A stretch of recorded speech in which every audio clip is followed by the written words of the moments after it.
Hello, હું doctor ઉત્પલા, your dietitian from ફિઝન. આજે આપણે વાત કરીએ હોર્મોન ઉપર. હોર્મોન છે ને કેમિકલ મેસેન્જર છે આપણા બોડીના, અને એની ઇફેક્ટ મેન્ટલ, ફિઝિકલ અને ઇમોશનલ હેલ્થ ઉપર આવતી જ હોય છે. હોર્મોન એ મેજર રોલ પ્લે કરે આપણા હેલ્થમાં. સો હોર્મોન બેલેન્સ કરવા બહુ જરૂરી છે. ઇવન ફૂડની ઇફેક્ટ હોર્મોન પર આવતી હોય છે. એટલે જો તમે બેલેન્સ મીલ લ્યો કે પ્રોસેસ ફૂડ બંધ કરો ને તો પણ એ હોર્મોન બેલેન્સ થતા હોય છે. જેમ કે એક સિમ્પલ હોર્મોન છે ઇન્સ્યુલિન.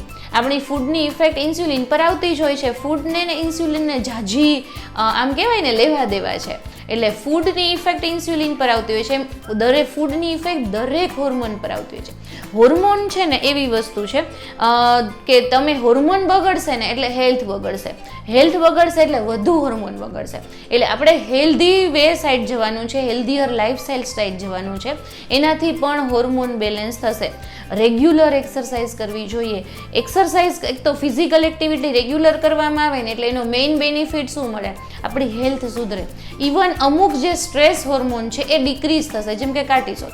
અમુક હોર્મોન ઇન્ક્રીઝ થશે, ડોપામાઇન જેવા હોર્મોન રિલીઝ થાય. એટલે એની ઇફેક્ટ આપણા બોડી પર આવતી હોય છે. અને ઇવન ઇન્સ્યુલિન, તમે ફિઝિકલ એક્ટિવિટી વધારવામાં આવે તો ઇન્સ્યુલિન હોર્મોનની પણ ઇફેક્ટ આવતી હોય. અને ઘણી વખત હાઈ બ્લડ પ્રેશર, ડાયાબિટીસ એવા રોગથી પણ આપણે બચી શકીએ. એટલે એક્સરસાઇઝ કરવી બહુ જરૂરી છે. ઇવન મસલ ગેઇન, મસલમાં પણ હોર્મોનની ઇફેક્ટ આવતી હોય છે. આપણું મસલ મેન્ટેન કરે છે હોર્મોન. મસલ મેન્ટેન થાય ને એટલે એજમાં પણ ઇફેક્ટ આવે.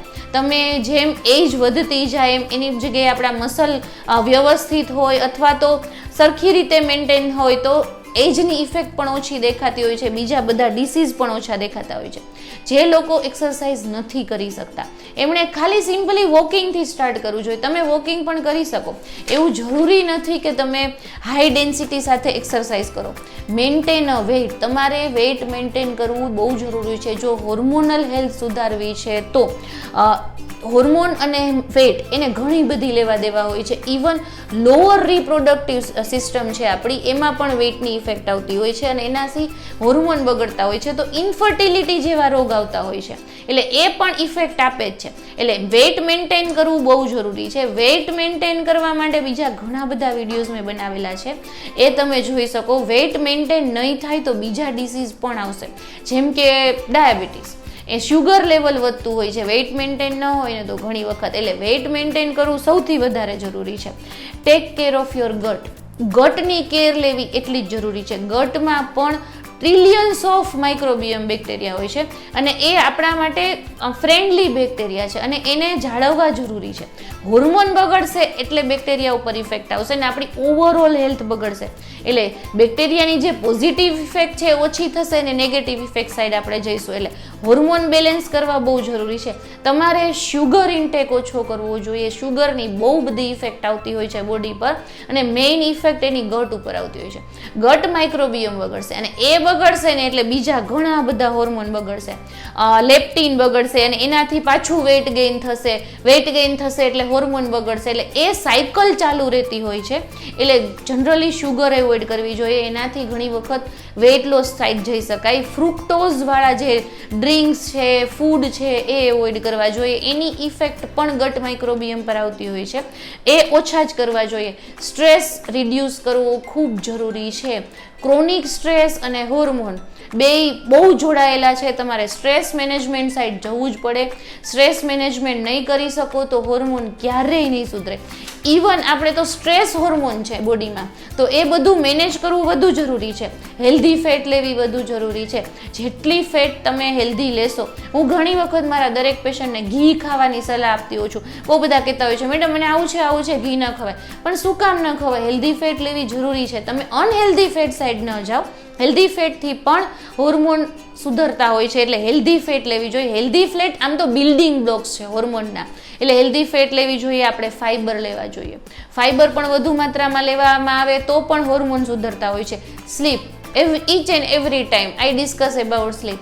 સ્લીપ સુધરેલી નહીં હોય તો તમારી હેલ્થ ક્યારેય નહીં સુધરે.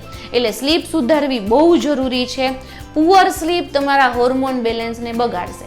એટલે સ્લીપ સાઈડ તમારે વર્ક કરવાનું છે. 7 થી 8 કલાકની સ્લીપ લેવી જ જોઈએ. હાઈ ફાઈબર ડાયટ મેં તમને કીધું એમ વધુ પડતો લેવો જોઈએ. Avoid too much of caffeine.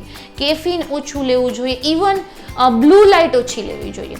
જેમ આપણે રાત્રે વધુ પડતી સ્ક્રીન શેર કરતા હોઈએ છીએ, મોબાઈલ છે, લેપટોપ છે કે કોમ્પ્યુટર છે કે ટેલિવિઝન છે, એ બધાની ઇફેક્ટ પણ હોર્મોન પર આવતી હોય છે, ઓડિયો નેગેટિવ હોર્મોન પર આવતી હોય છે. એટલે સ્ક્રીન ટાઈમ આપણે ઓછો કરવો જોઈએ, બને ત્યાં સુધી બ્લુ લાઇટથી બચવું જોઈએ.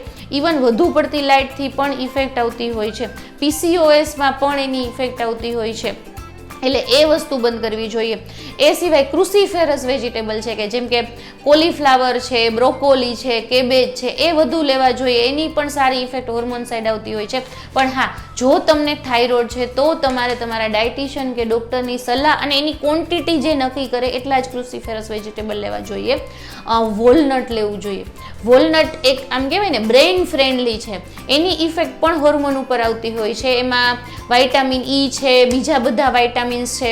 તો આપણે આપણા ડાયટમાં વોલનટને એડ કરવો જોઈએ. વોલનટને રાત્રે તમે ઓવરનાઇટ શોક કરીને ટૂંકમાં લઈ શકો, સવારે એમનેમ પણ લઈ શકાય. એટલે વોલનટ એડ કરવા જોઈએ. તમારે નટ્સ એડ કરવા જોઈએ, સીડ્સ એડ કરવા જોઈએ કે જેમાં ભરપૂર માત્રામાં ઓમેગા 3 છે. જેમ કે ફ્લેક્સીડ, જેમ વધુ ફ્લેક્સીડ લેવામાં આવે ઈચ એન્ડ એવરી ડે, આપણા ડાયટમાં ફ્લેક્સીડ્સ હોવા જોઈએ.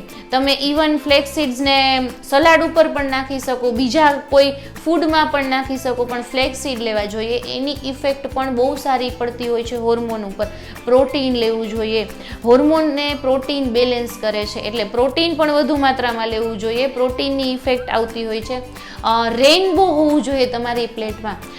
ઘણા બધા કલર સાથેની તમારી પ્લેટ હોવી જોઈએ. પણ હા, ફૂડ કલરિંગ સાઈડ નથી જવાનું, નેચરલ કલર સાઈડ હોવું જોઈએ. આ બધી જ ટેકનિકથી તમારા હોર્મોન બેલેન્સ થશે. કોઈ ક્વેશ્ચન કે ક્વેરી છે, leave them below. Thank you.